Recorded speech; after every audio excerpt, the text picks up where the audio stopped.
S doctor, ಇನ್ನು ಇತ್ತೀಚಿನ ದಿನಗಳಲ್ಲಿ ಸೋರಿಯಾಸಿಸ್ ಸಮಸ್ಯೆ ಎಲ್ಲರನ್ನ ಕಾಡ್ತಾ ಇದೆ.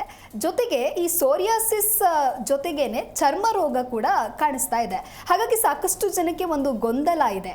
ಸೋರಿಯಾಸಿಸ್ ಸಮಸ್ಯೆ ಅಂದ್ರೆ ಬೇರೆನಾ ಅಥವಾ ಚರ್ಮ ರೋಗ ಬೇರೆನಾ, ಎರಡು ಒಂದೇನಾ ಅಥವಾ ಇರುವಂತಹ ಡಿಫ್ರೆನ್ಸ್ ಏನು ಅನ್ನೋದರ ಕುರಿತು. ಹಾಗಾಗಿ ಈ ಒಂದು ಗೊಂದಲವನ್ನ ಕ್ಲಿಯರ್ ಮಾಡೋದಾದ್ರೆ, ಸೋರಿಯಾಸಿಸ್ ಅನ್ನೋದು one of the skin condition ಅಂತ ಹೇಳ್ಬೋದು. ಸ್ಕಿನ್ ಕಂಡೀಷನ್ಸಲ್ಲಿ ಹಲವಾರು ಕಾಯಿಲೆಗಳು ಬರುತ್ತೆ. ಅದನ್ನು ನಾವು ಡಿವೈಡ್ ಮಾಡ್ಕೋತಾ ಹೋಗೋದಾದರೆ ಇನ್ಫ್ಲಮೇಟ್ರಿ, ನಾನ್ ಇನ್ಫ್ಲಮೇಟ್ರಿ, ಆಟೋ ಇಮ್ಯೂನ್, ನಾನ್ ಆಟೋ ಇಮ್ಯೂನ್ ಅನ್ನೋದೆಲ್ಲ ಬರೋಂಥದ್ದು. ಸೋರಿಯಾಸಿಸ್ ಅನ್ನೋ ಕಂಡೀಷನ್ ಬಂದ್ಬಿಟ್ಟು it is a inflammatory auto immune. What do I mean by saying auto immune is ಅಂದರೆ ಸೆಲ್ಫ್ ಹಾರ್ಮ್ ಮಾಡ್ಕೊಳ್ಳೋ ಅಂಥ ಒಂದು ಕಂಡೀಷನ್ನ ನಾವು ಸೋರಿಯಾಸಿಸ್ ಅಂತ ಹೇಳ್ತಾ ಹೋಗ್ಬೋದು. ಸೊ ಇಲ್ಲಿ ಯಾವುದೇ ರೀತಿ ಫಾರಿನ್ ಇನ್ವೇಡರ್ಸ್ ಅಥವಾ ಇಂದ ಬರುವಂಥ ಕಾಯಿಲೆ ಆಗಿರೋದಿಲ್ಲ. ಇಲ್ಲಿ ನಮ್ಮನ್ನು ಪ್ರೊಟೆಕ್ಟ್ ಮಾಡಬೇಕಾಗಿರುವಂಥ ಇಮ್ಯುನಿಟಿನೇ ನಮ್ಮ ವಿರುದ್ಧ ಹೋರಾಟ ಮಾಡಿದಾಗ ಆಗುವಂಥ ಕಾಯಿಲೆನೇ ಸೋರಿಯಾಸಿಸ್ ಅಂತ ಹೇಳ್ತಾ ಹೋಗ್ಬೋದು. There are many other conditions very similar to psoriasis. ಅಂದರೆ ಸೋರಿಯಾಸಿಸ್ ಥರಾನೇ ಇರುವಂಥ ಕಾಯಿಲೆಗಳು ತುಂಬಾ ಇರುವಂಥದ್ದು. ಬಟ್ ಅದು ಹೇಗೆ ಡಿಫ್ರೆನ್ಷಿಯೇಟ್ ಮಾಡ್ತಾ ಹೋಗ್ತೀವಿ ಅಂದರೆ, ಈಗ ರಿಂಗ್ ವರ್ಮ್ ಅಂತ ಹೇಳ್ತೀವಿ, ಹುಳ್ಕಡ್ಡಿ ಅಂತ ಹೇಳ್ತೀವಿ.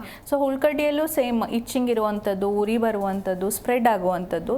ಆಲ್ಮೋಸ್ಟ್ ಎಲ್ಲ ಸ್ಕಿನ್ ಕಂಡೀಷನಲ್ಲಿ ನೀವು ಇದೇ ಲಕ್ಷಣಗಳನ್ನು ನೋಡ್ತಾ ಹೋಗ್ತೀರಾ. ಬಟ್ ಬೇರೆ ಕಂಡೀಷನ್ಗೆ ಸೋರಿಯಾಸಿಸ್ಗೆ ಇರುವಂಥ ವ್ಯತ್ಯಾಸ ಏನು ಅಂದರೆ ಸ್ಕೇಲಿಂಗ್ ಅಂತ ಏನು ಹೇಳ್ತೀವಲ್ಲ, ಅಂದರೆ ಪುಡಿ ಉದುರುತ್ತೆ ಅಂತ ಏನು ಹೇಳ್ತಾರಲ್ಲ, ಅದನ್ನು ನಾವು ಹೇಳ್ತಾ ಹೋಗ್ಬೋದು. ಆ್ಯಂಡ್ ಇನ್ನೊಂದೇನು ಅಂದರೆ ಡ್ಯಾಂಡ್ರಫ್ನ ತುಂಬ ಜನ ಸೋರಿಯಾಸಿಸ್ ಅಂತ ಏನೋ ಕನ್ಫ್ಯೂಸ್ ಆಗಿರ್ತಾರೆ. Dandruff is the early symptom of psoriasis ಅಂತ ಹೇಳ್ಬೋದು. ಚಿಕ್ಕ ಪುಟ್ಟದಾಗಿ ಪ್ಲೇಕ್ಸ್ ಬಂದರೆ ಅದನ್ನು ನಾವೇನು ಸೋರಿಯಾಸಿಸ್ ಅಂತ ಕೌಂಟ್ ಮಾಡ್ಕೊಳ್ಳಲ್ಲ. ವೆರಾಸ್ ಇವಾಗ ಅಡ್ವರ್ಟೈಸ್ಮೆಂಟ್ಸಲ್ಲೆಲ್ಲ ನೋಡ್ತಿರ್ತೀರಲ್ಲ, ಶೋಲ್ಡರ್ ಮೇಲೆ ಪೌಡ್ರಿ ಫ್ಲೇಕ್ಸ್ ಉದ್ರಿದೆ ಅಂದರೆ that is the beginning of scalp psoriasis ಅಂತ ಹೇಳ್ತಾ ಹೋಗ್ಬೋದು. ಸೋರಿಯಾಸಿಸಲ್ಲಿ ಹಲವಾರು ವಿಧಗಳಿದೆ. ಬಟ್ ಮೇನ್ಲಿ ಹೇಳೋದಂದರೆ it is an inflammatory autoimmune condition ಅಂತ ಹೇಳ್ತೀವಿ. ಜಿ ಕನ್ನಡ ನ್ಯೂಸ್ ಈಗ ನಿಮ್ಮ ಮನೆಯಲ್ಲೇ ನೋಡಿ. ಎಲ್ಲ ಕೇಬಲ್ಗಳಲ್ಲಿ ಈಗ ಲಭ್ಯ.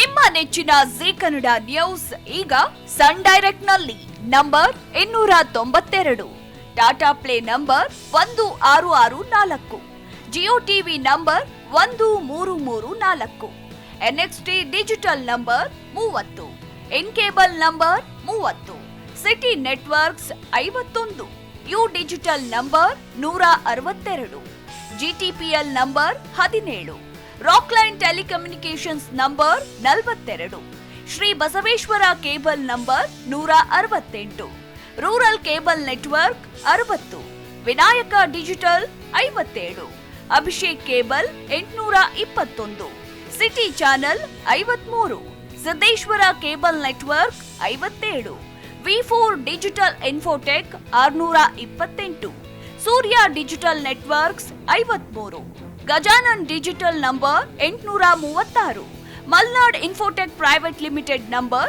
56, Metrocast number 830, Victory digital number 167ರಲ್ಲಿ ನೋಡಿ ಆನಂದಿಸಿ.